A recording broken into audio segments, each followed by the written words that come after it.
Thank you. I want to thank everybody for coming today.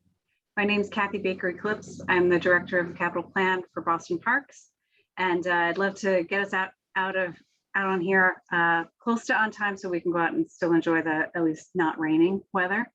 So thank you all for coming and spending a little bit of time this evening to talk about Charlestown High School.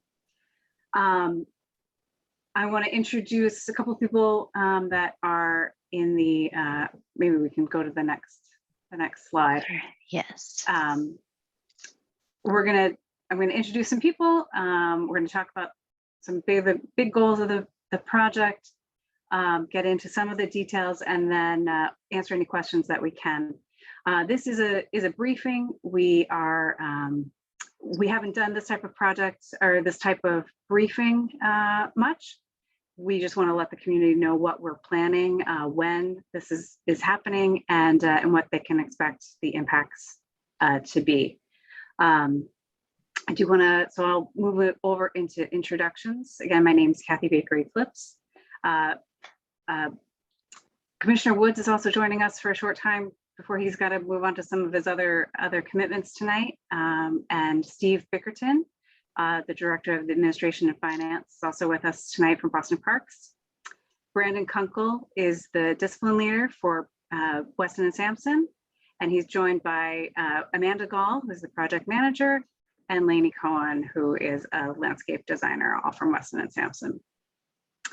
So Weston and Sampson is a team that we've worked with a few times on several other projects like this. They were the team that did the Madison Park turf renovation project there. And they've done a lot of other parks with Boston Parks. So we have every confidence that we're going to get a top quality field at the end of this project. So we're here in August to let you know what we're planning. We're planning on putting out the project next month. We're going to be submitting to Concom. I think maybe today. So as soon as we can get on the Concom schedule, we'll be going through that process, putting out to bid as soon as we have that order of conditions from Concom, and then getting under construction as soon as we can. I'll get into some of the details of that in a minute. So we're anticipating that there may be some early spring field disruptions, but we want to have the fields back online in spring 2023. So I'm just going to go over some of the goal of the project here is to replace the aging turf carpet with a new safe surface for future users. The typical lifespan of the artificial turf is about 15 years, and we installed this in 2007, so we're right at that 15-year lifespan. The field is showing signs that it's at the end of its life cycle. Artificial turf fields get harder as they age, and that's something that we have seen through some of the testing that we've done in the past several years. The artificial turf carpet fibers are also thinning, and some of the seams are starting to pop and require some repair throughout time. So those are becoming more frequent issues. So those are the signs that it's time for us to replace the artificial turf. So the field carpet can be replaced with minimal change to the drainage and the base layers. So we think that this will be a quick impact project. We can get in and out in pretty short order. We're not considering major changes in use. We typically look at a life cycle of about 30 to 50 years for those major shifts in open spaces. So this is just an interim renovation to keep the field safe and playable. So both fields will remain largely as they are programmed today, and there'll be some minor revisions that we're going to get into. We're not talking about any changes to the lighting. A couple of features that we would like to add are bottle fillers and shaded dugouts. And we think that those are really important amenities for athletes to have access to water as they're exerting themselves, and also have a respite for shade.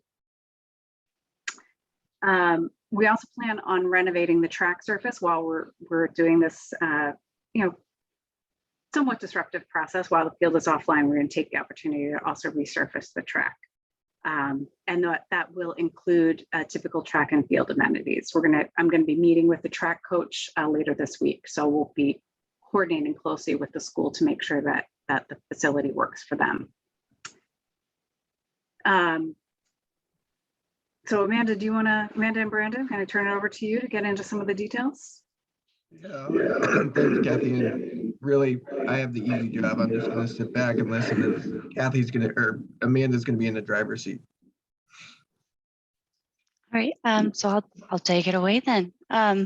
So what's existing there now is, as Kathy just had briefly gone over, an existing football field and a track, and then also a lower softball field multi-use area. And so right now it has the softball field inlaid into the turf, and then the fields get striped with and I think that there's like an annual contract that for the field striping. And right now on that field, there's a 290 by 175 soccer field, a 175 by 120 soccer field. There's actually two of those. You can see them going horizontal. A 305 by 180 lacrosse field, which is a bit shy of regulation size. And then the 60-foot diamond softball. And then on the football, from what I could tell of the past aerials, it's been striped with soccer, obviously football, and some lacrosse in there as well. And then on the left side of the football field, you have your long jump, triple jump, and on the right, you have the high jump and the discus and shot put pads. So the improvements that we are proposing are basically replacing in kind the synthetic turf carpet that is out there, and we will be milling and overlaying the track surface. We'll be milling the first 2 inches about, and then resurfacing it so it'll be nice and new looking. And on the lower softball field, we will be putting the it's almost like a little league infield, but it's set up for softball in the lower right corner, and in the upper left, we'll be putting in a secondary high school softball / kickball field. And then the fields will continue to be striped, and we can get into just some options of what actual fields are desired and to be striped there so that we can coordinate the tick marks for the painters. We'll also be bringing in water from Terminal Street to include a drinking fountain right here, and we'll be coordinating with the school to also get water and include a drinking fountain down here on the left side of the track. We will be either keeping or replacing the multi-use sport goals, depending on what's desired, and that's another point of conversation for later. We'll also be replacing or keeping the long jump, triple jump, also a point of conversation later. And then everything else is pretty, and the dugouts obviously will be new, and we'll be removing and resetting the existing players' benches that are there. And also installing concrete pads and new fencing right in front of the dugouts for safety reasons.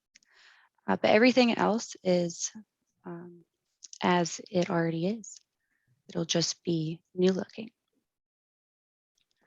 So getting in. Amanda, just real quick, if I might add, and if we could jump back just one slide.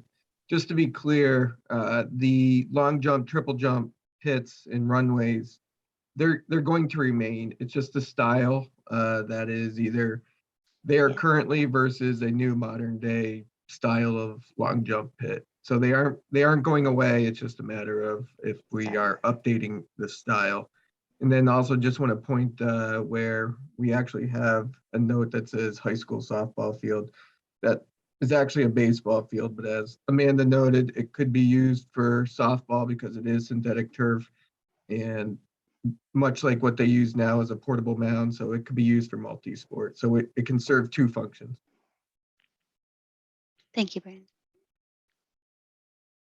So for the field striping, we kind of already went over what's striped there existing, and we can do the same and have the same tick marks for that. So what will fit, well, so permanently there will be the 2 softball fields, or softball and Little League infields. And then soccer fields and non-regulation lacrosse field will fit. The length on this, the maximum is 305, which is what that field currently is using. And the minimum for lacrosse is 330. So lacrosse will fit on this larger field up here, and it could even be a unified one, which would be the 360 by 180, which serves both boys and girls. And those wouldn't be permanently inlaid. It would just be the tick marks. And then the football would be permanently inlaid. And I think soccer would be painted, but we'll have to coordinate with Kathy on that one. So we just wanted to confirm the specific field sizes and sports that you would like to see on each one. And then moving into furnishing. So there's currently a multi-use sport goal out there for football and soccer at the track field. And if that is desired to remain, then we can keep it as is. We can make it a dedicated football goalpost, whatever the preference is from the community. This is the dugout that we're currently proposing. It was just put in at McConnell. This is a picture from McConnell. So we just wanted to kind of show what that's going to look like. And then this is the drinking fountain and bottle refill station. And there will be 2 of those. But we would not have the dog bowl. Yeah, sorry, that shouldn't be Right. no doubt. Yeah.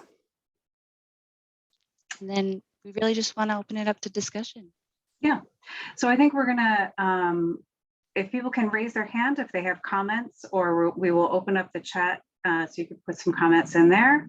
And if there's, we'll just go through, I think it puts it in the order that people raise their hands. So, so Alan, I think if you can unmute yourself, you might be able to.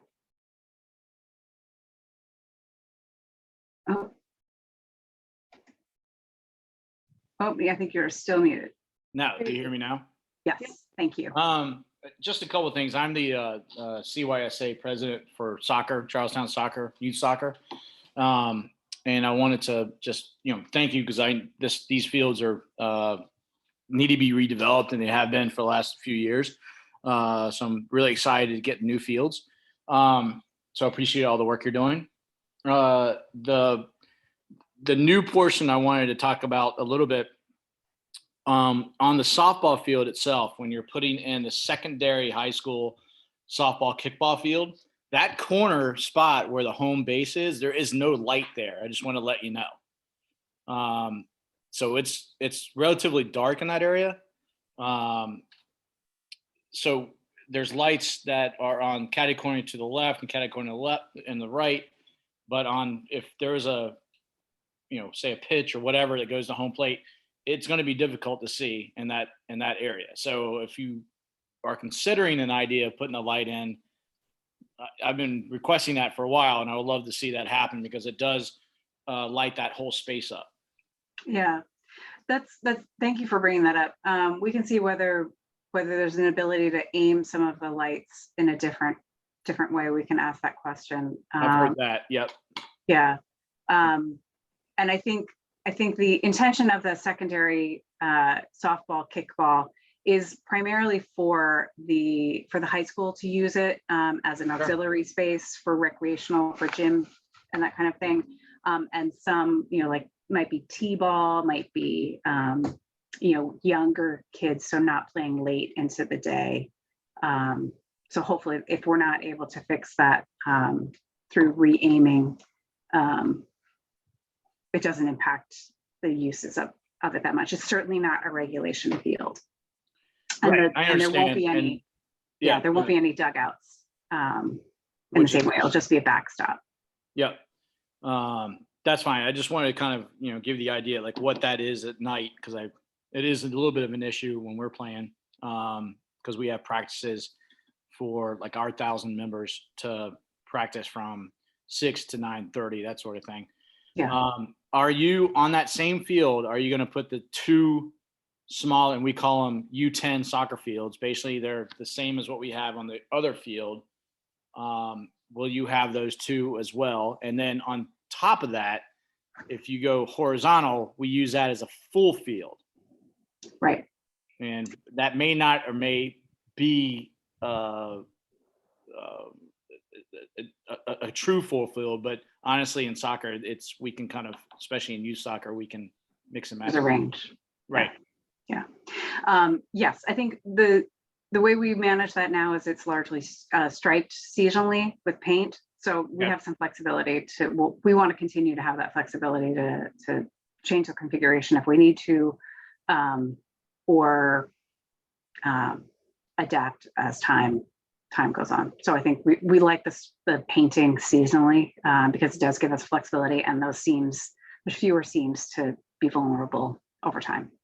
Which is great because it's the both fields are multi-use. I mean, I'm not sure how much information you have, but they are lacrosse, soccer, baseball, softball, football, across the board are used all the time. And doesn't matter what weekday, maybe a little bit less in the summer, but coming into fall, some winter, mostly spring, these fields are used from 5:30 to 9:30, not including the high school, what they do with it. So that's just a heads up, and right now it's very doable in regards to how we are functioning between all of our programs. But again, we would look at those same permanent lines, I don't know, painted lines, whatever that you're referring to that we've had before in the past. Yeah, great. Thank you. Thank you for those comments. The last thing I had just mentioned the goal and on the football field, you had the multi-use goal. Is that a regulation adult size soccer goal, by the way? It would be. It's just that was just a sample image for folks to understand what a multi-purpose goal is. Tiny. No, it would be completely regulation. Okay. No, I think that's all of my questions, I guess. Thank you. Sure. Kelly, I'm going to try to see if you can unmute yourself. Hello. I am currently Charlestown Youth Football and Cheering's president. I'm actually on the football field as we speak. And I'm just trying to get a timeline on when this project, are you expecting it to start in September? Because these fields are in full use right now, all the way through like November. Yeah. So that's a great question. And we also got that question in the chat, and I meant to talk in more specifics about it. So we're planning on putting it out to bid in September, and get bids back no later than October. Once we have the process is that we would have a turf submittal, and then once we order the turf, it's about 45 to 60 days until the turf is delivered. That's the current, seems to be the current lead time for that material. So there's likely to be no construction activity until November, the earliest. We're going to ask the contractor to start demo as when the field materials are nearly delivered, so that we are taking that field offline as short a period of time as possible. The construction of the artificial turf field does give us a wider window of weather that we could work in. So cold temperatures are not as critical. He does need to do a little bit of trenching work, but that's pretty minor. So there's not a lot of earthwork that needs to be done in dry weather. There's no growing in period. So we hope that we can get this in a pretty, take advantage of the winter. Maybe we get a favorable winter, and we can continue construction through the winter, and have it back online as soon as possible. Okay, that was my concern, only because every one of us use this field on a daily, Monday through Friday, weekends. It gets used very regularly during the fall. And we're just starting, I know fall ball is starting for softball, soccer starts soon, lacrosse. So I just want to make sure that these kids have access to a field for their seasons. Yeah. So And that we is will my work- big concern. We will work closely with the permitting department to make sure that that we're communicating when we think we're going to be having to take the field offline. Okay. And we want to be cognizant of the there's a huge demand for field time in Charlestown, so we want to be aware of that. So, Okay. Thank you so much. thank you. Diane, see if we can have you unmute yourself. Hi there. Thank you so much. I may be the only one that doesn't really have a good sense of this, but I'm concerned about the turf itself. Of course, we want our kids to have access to playing fields. I would like to see more playing fields and I would like to see natural ones. So I'm concerned in the most vulnerable part of our neighborhood next to the Bunker Hill Project in Mishwan and draining into the sprouts, which is where people actually grow food to eat. What kind of scientific research have you been able to present to the community to show that this short-term fix to allow our children to play is not creating another environmental hazard that is unintended and could be prevented? So we are looking to replace the existing artificial turf. So there's no change in material. It's going to be a new material. The sprouts is topographically uphill from this, and the information that we, what we hear from the users of the field are that this is something that provides them a lot of functionality, allows them to play longer seasons in more types of weather. I understand that, and Pete. I don't want to interrupt you on that. I understand that. But yes, I you did, just but yeah. wanted to know what it is that you have been able to provide to the community, because everybody, of course, wants their kids to play, but we don't want to wake up in 2 or 3 or 5 years and find out in haste of giving this that you can say sprouts is uphill, but water runs to the river. And so that water source is going to go underneath sprouts, and there's a thing called sprouts and roots. So there's a lot of good reason to raise the concern.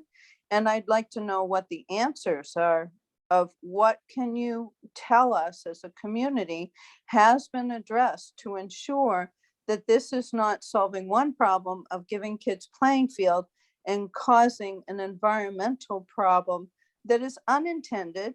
Nobody wants this, but in our haste to give the kids a place to play, we may be creating another unintended and very dangerous situation. I just like to know what the city has to prove that this is not going to happen. So this field is made of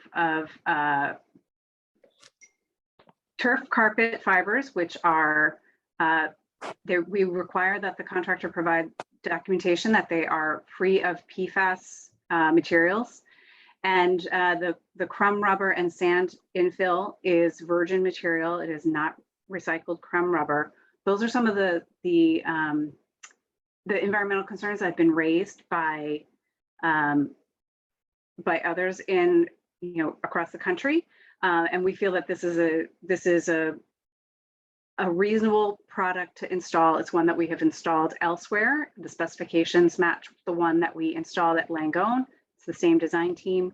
The one at Clifford is, or sorry, not at Clifford, at McConnell is a little bit different because of that specific site's requirements, but it matches material that we have installed elsewhere in the city, and we feel that that is the safest and most responsible product that will allow us the flexibility to provide recreational opportunities to kids and adults in the city. So thank you. So whenever you have something that is written and you have the reports, I'd love to see them. We can provide reports if you need. Yes, thank you. Thank you. Joanna, I'm going to ask you to unmute yourself. Thank you. So I have a question, but if I could just ask a few before you answer. That would be great. The first is, are you replacing the fields? Are you removing and replacing, or are you planning to just, you know, make fixes in places that are deemed by your office to be dangerous? So the question I have is, are you tearing them out and starting from scratch, or are you doing a fix in certain places and using, you know, basically the same sort of underlay that's there today? The other thing I would, you know, okay. The trenching that you mentioned, I'm looking at the map, definitely breaks into some of the tree canopy. I've written down the trees that are there with photographs, and I photographed it and made notes. So I would ask that, you know, in preparation for this project, no trees are removed to get them out of the way, which seems to happen in the city often. And I would also ask that no trees be removed for any of this project. I also want to ask what your plan is, Kathy, as far as getting public notice out to the thousands of kids that use this field, not just in Charlestown, but across the city, because the GMAX scores are over 200 in over 5 places. I've sent you the document. What that means is that when a kid— Joanna, can I interrupt you, please? No, you Joanna, may not. can I stop you there? No, you may I know. not. Excuse me, this is my time. I know that. Excuse me. I don't know who you are because So you didn't ask me. I'm going to interrupt you there. If you interrupt me, let it be on the record that that is very disrespectful. This is my time. Okay. So I'm going to interrupt Ms. Hines. Just as some background, I understand that she had a company that we're not familiar with come out onto the field at some point in July and conduct some GMAX testing. She forwarded those reports to us in the middle of the night last night in advance of this meeting. So we obviously have not had a chance to review those. We're not familiar with the company. We'll need to engage our GMAX testing contractor to review those as well. Obviously, if there are any parts of the field that are not suitable right now or over the 200 mark, then we'll repair those in advance of this project going forward and before the fall sports start. So, and we did have GMAX testing done back in the springtime prior to summer use as well. So just to give a little background on that, but we're not going to talk about the GMAX results that were forwarded to us in the middle of the night last night. Thank you. And Joanna, to address a couple of your other questions, we do not plan on removing any trees as part of this project. If the trenching that we're doing is going to be primarily through the paved areas, and then we will repave those so that we're not impacting, or there's as minimal impact to the planted areas as possible. The project, what we're planning to do is remove the infill that's in the turf system, remove the turf carpet itself, regrade, just roll the existing base, keep all the existing base stone there, keep the existing drainage that's there, and put in a new turf system, new turf carpet, and then new infill. And that's largely the extent of the modifications that we're going to be making to the field surface itself. So this is to describe it as a, we're not going to be selectively removing places. We're going to be removing the entire field surface and replacing it with a new field surface.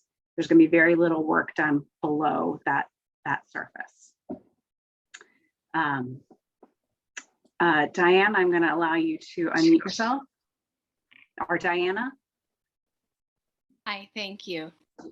Good evening, everyone. My name is Diana Carpinoni. I'm the president of Non-Toxic Communities, a national nonprofit that focuses on eliminating pollution from landscaping practices. We've been in touch with members of your community. I'm a lifelong resident of New England. I grew up in Massachusetts, lived in Boston South End for 20 years, and I now reside on the New Hampshire seacoast with my family. So there are many issues that pertain to synthetic turf fields: heat, injury, toxicity, cost, and disposal. No doubt these have been and will continue to be discussed in your community. I'd like to share a little of our experience up north of you. The city of Portsmouth, New Hampshire, just like Charlestown, was promised a certified PFAS-free synthetic field. What we were promised was not delivered.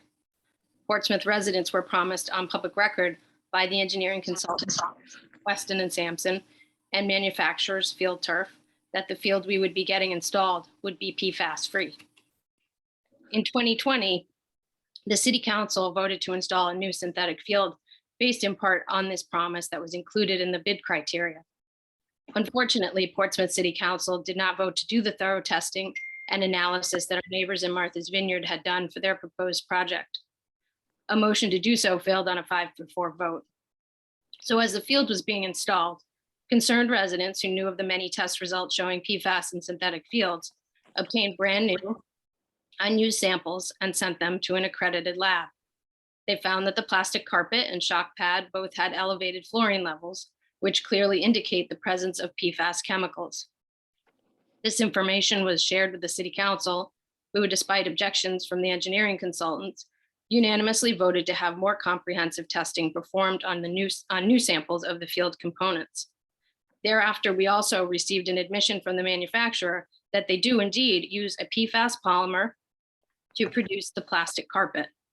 The city's test results came back with numerous known and unknown PFAS present in all parts of the field. That includes the infill, the shock pad, and the plastic carpet itself.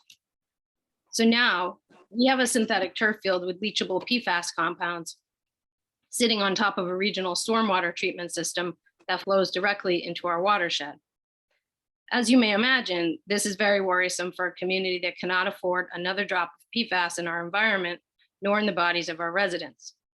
We now face looming questions of contamination and liability.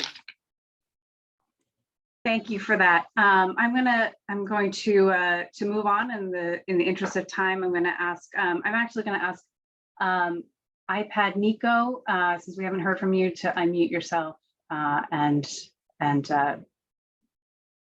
if we can get that to work.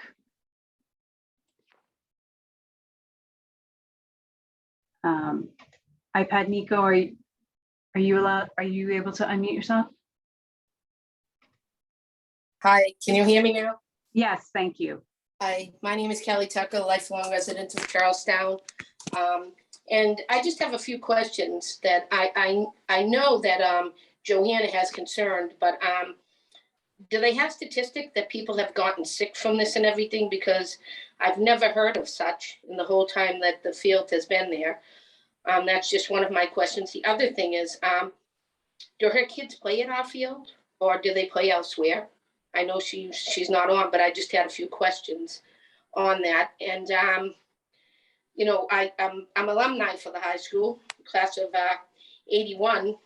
So it just bewilders me that, you know, you're concerned about all these things and Sprouts and that, but I don't hear of anybody from Sprouts that has ever been affected from the vegetation that they eat and everything, or that it has caused any ill harm to anybody or our children. I've never heard of such. And I'm pretty well known in my town, very well outspoken too, but I've never heard of such. So it's kind of bewildering to me that they have all these concerns all of a sudden and that. And the other thing is Counselor, is Gabriella on, or is her rep on line? I think there is somebody from Counselor Coletta's office. Is it Elaine? It is Okay. Elaine. Okay.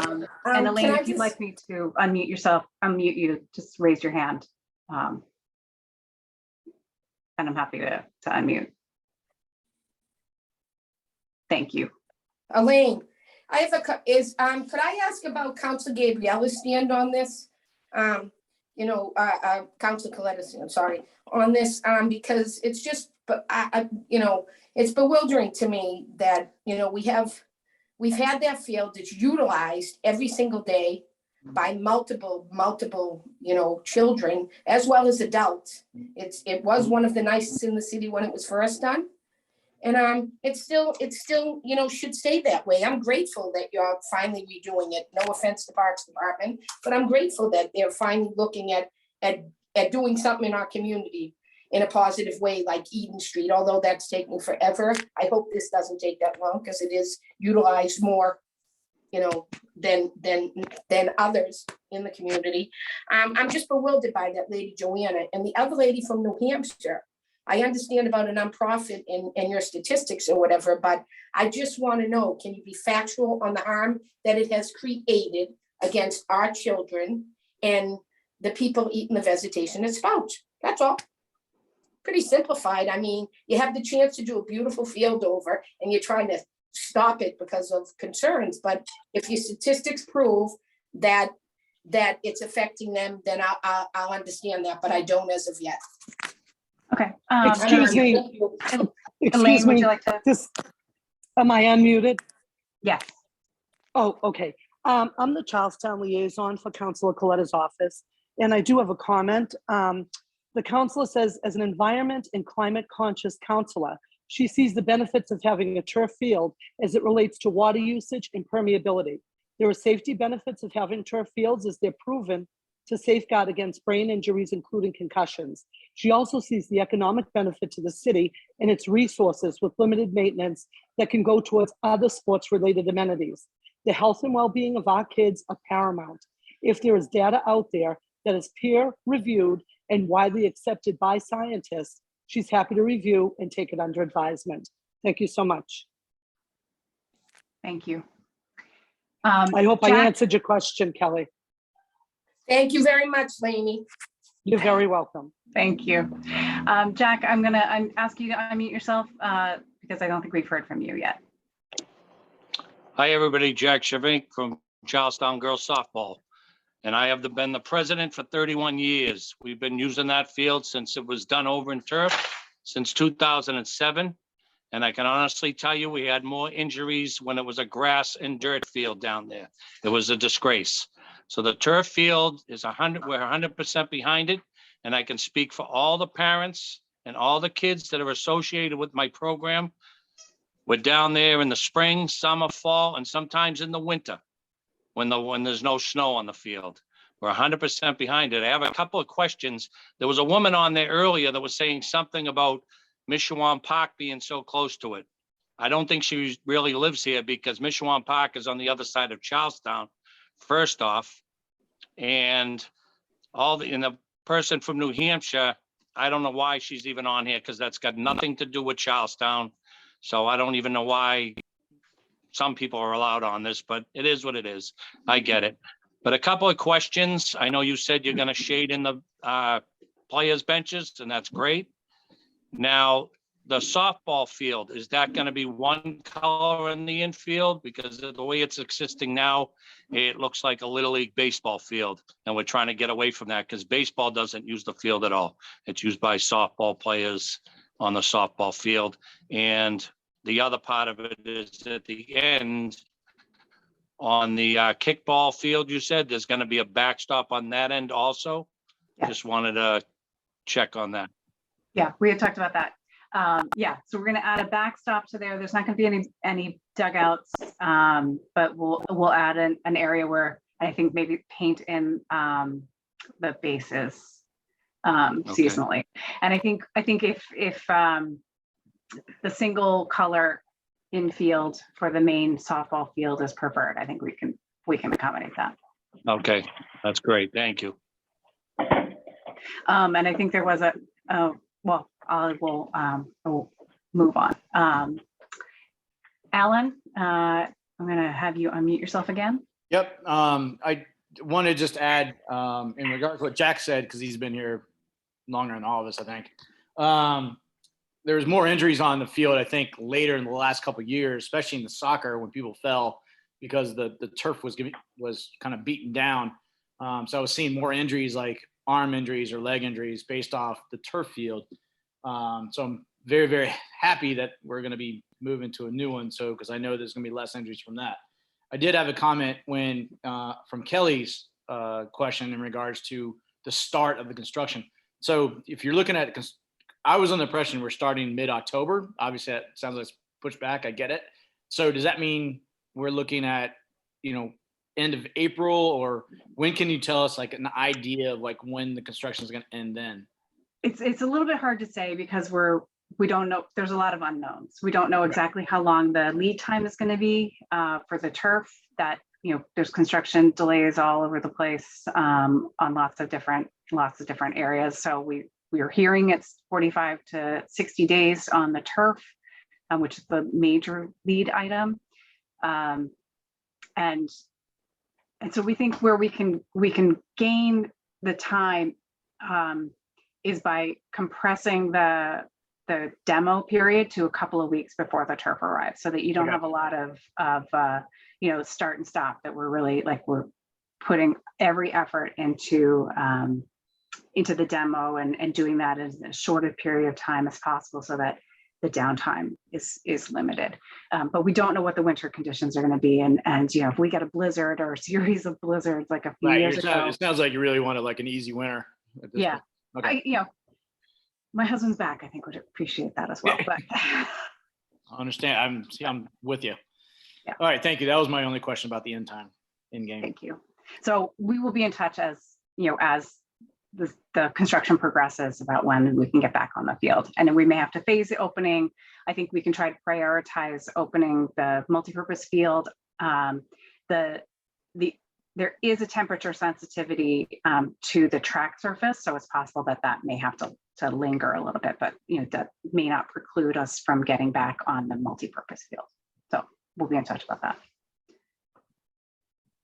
Erica, I don't think you've made any comments, so I'm going to ask you to unmute yourself. Can you hear me? Yes, thank you. Hi, my name's Erica Walsh. I'm from, I live at 98A Dunstable Street in Charlestown, Mass. I've been associated with the Charlestown Girls Softball program for years. My daughter plays for them as well. We are allowed to play year round, which, in most communities, you can't do that. If you go to a dirt field, you're talking flooding, you're talking, parks and rec guys getting, overtime. I feel like it would be more costly for the city if it was a mud field. I just think, I understand you guys have to do some updating, and that's greatly appreciated from us because it's needed. But there are so many kids that benefit from this, hundreds and hundreds of kids that benefit from this field being the way it is, being able to be year round, to go down and play, a game of pickup football whenever they want. You can't do that in a lot of other communities. So I think that we should keep with the turf and, go forward with the construction.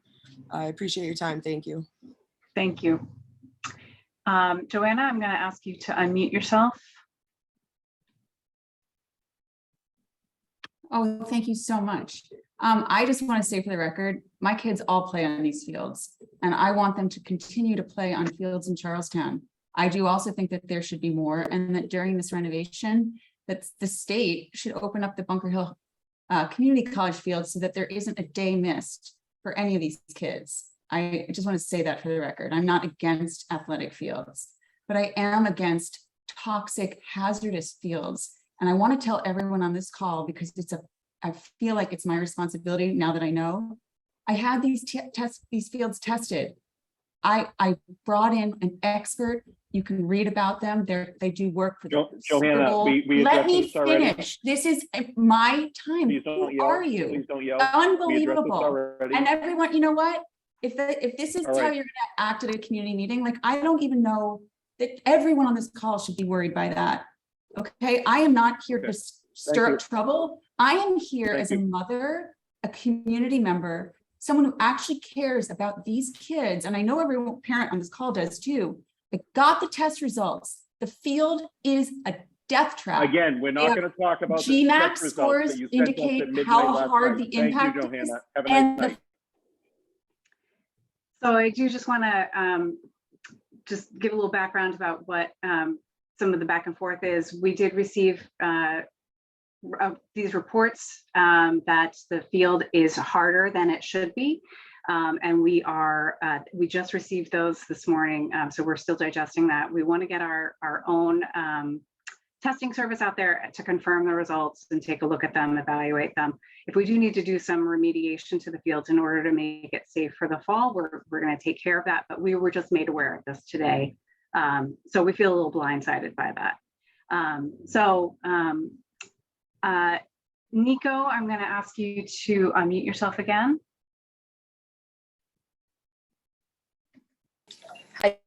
Hi, thank you. Oh, I think you muted yourself again. No, I'm unmuted. Yeah, we can hear you. Okay.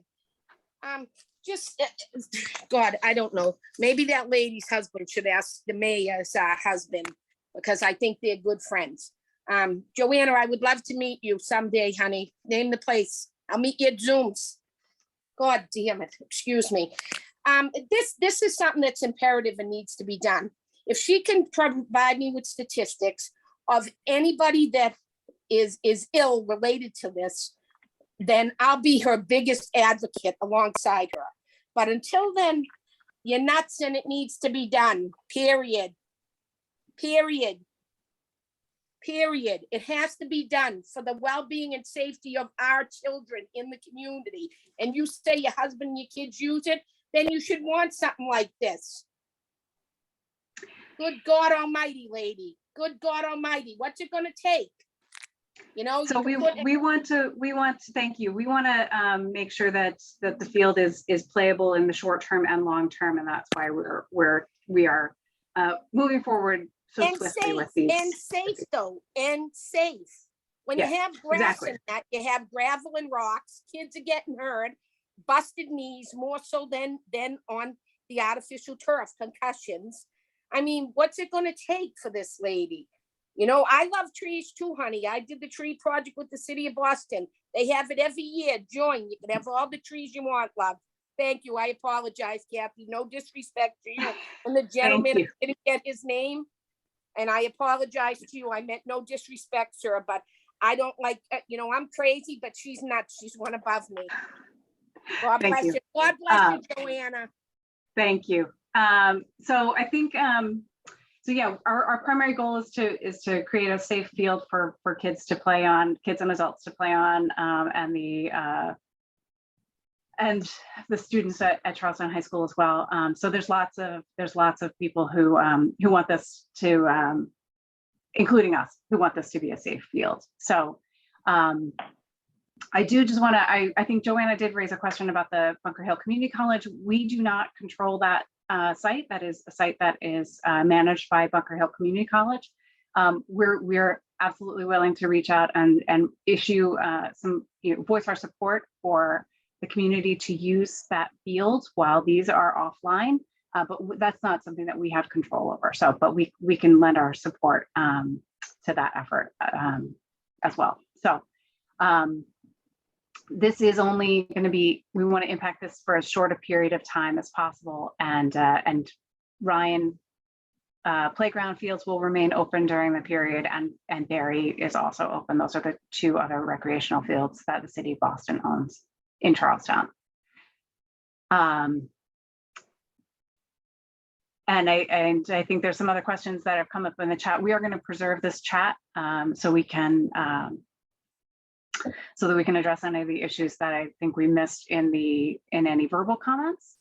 If there are people who, I think we are capturing the people who have logged on, capturing email addresses, so I will be able to send out a construction update of when we are starting construction, when construction fences are going up, when we expect to be taking down those fences, and how we're going to be phasing the opening. So if you have any questions about that, please let me know. My email address, I think we can go to the last slide.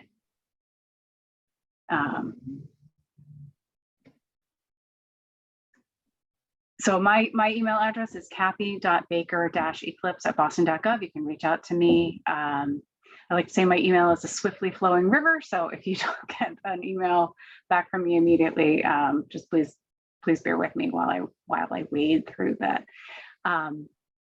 So please reach out to me, and I hope we have your email address so we can reach out to you, and we'll be sending out information as we're closer to starting construction about when we can, when you can expect to see some changes. We do have a website, I believe we do. Christine, is that correct? Did we set up? We should have a website on cityofboston.gov, on boston.gov for updates, and they will also be. Yeah, so we will also put construction updates up on that boston.gov website. So I'm just going to do one last check to see if there's anybody who has any hands that they want to raise, any final comments. And I do really appreciate all the thoughts and all the comments and all the passion about creating safe fields for our kids. So thank you everyone for your time. I really appreciate it.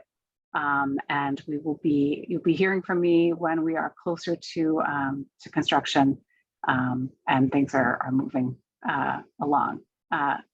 Nico, did you have one more comment? Yes, I just wanted to say thank yous to you. You ran a hell of a meeting, and thank you to that gentleman. I still don't know your name and I apologize, but thank you for running a hell of a meeting and keeping it in line. I sincerely appreciate it. It's about time people stick up to those nuts. Thank you. Thank you. Thank you for the compliments on running a meeting. I don't want to keep people too long, but I do appreciate all the time and attention and passion and support. So thank you all, and I hope you have a great night. Thank you.